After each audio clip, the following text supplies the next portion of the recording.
Assalamualaikum dan salam sejahtera. Saya Siti Nurdiati Zaidi dalam Dunia 11 Pagi.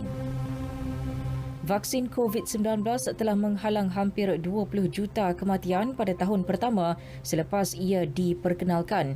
Menurut kajian dari Jurnal Perubatan Umum Penyakit Berjangkit, ia berdasarkan data daripada 185 negara dan wilayah yang dikumpulkan selama setahun bermula 8 Disember 2020. Pengarang utama kajian Oliver Watson dari Imperial College London percaya jumlah kematian akibat wabak itu dapat dielakkan dengan lebih besar sekiranya vaksin diedarkan secara meluas, terutama di negara miskin.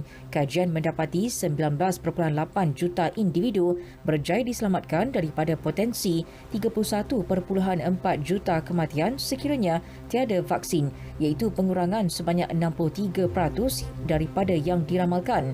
Negara berpendapatan tinggi dan sederhana dilaporkan menyumbang jumlah kematian terbesar yang dapat dielakkan. Kerja pembinaan kawasan kerajaan pusat Indonesia di Nusantara Borneo akan dimulakan Ogos ini.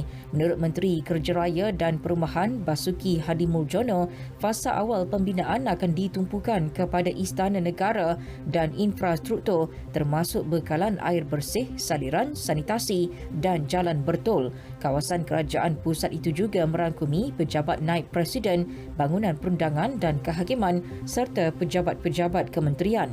April lalu, Menteri Keuangan Sri Mulyani Indrawati mengumumkan peruntukan sehingga $2.1 bilion bagi perbelanjaan pembangunan Nusantara pada tahun depan.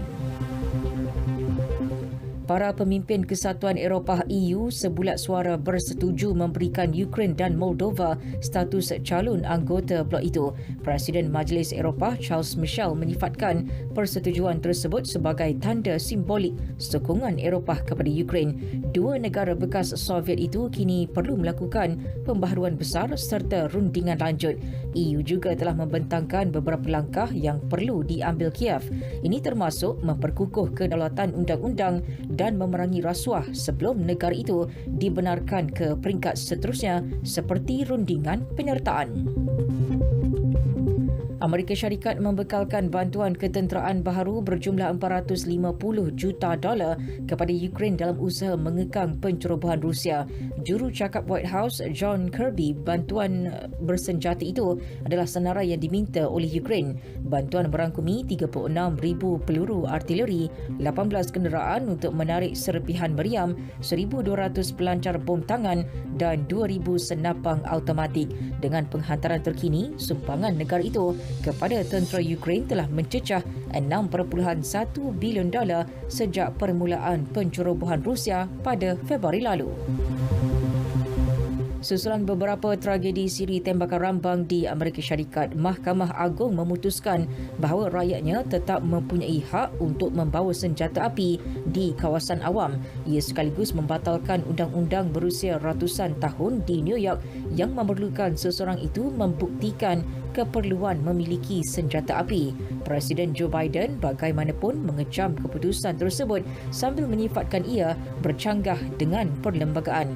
Perkara yang diputuskan itu turut menjejaskan beberapa negeri lain termasuk California yang mengguna pakai undang-undang sama.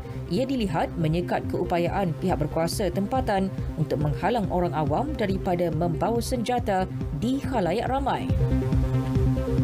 Sementara itu, Datuk Bandar New York Eric Adams memberi amaran akan berlaku lebih banyak siri tembakan rambang di kawasan awam. Ini selepas Mahkamah Tinggi memutuskan bahawa rakyatnya tetap mempunyai hak untuk membawa senjata api di kawasan awam.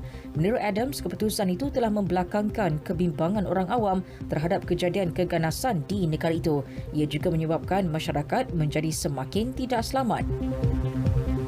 Menjelang Sukan Commonwealth 2022 di Birmingham, England yang dijala berlangsung pada 28 Julai hingga 8 Ogos depan, dua pemain skuash wanita negara Siva Sanggari dan Rachel Arnold disasarkan membawa pulang pingat emas. Ini susulan kejayaan cemerlang mereka pada kejohanan skuash bergu wanita dunia di Glasgow, Scotland pada April.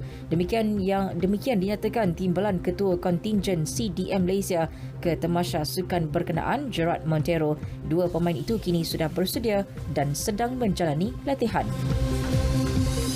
Sekian berita yang disunting oleh Jalaluddin Baharin dari Pusat Berita RTM. Assalamualaikum dan salam keluarga Malaysia.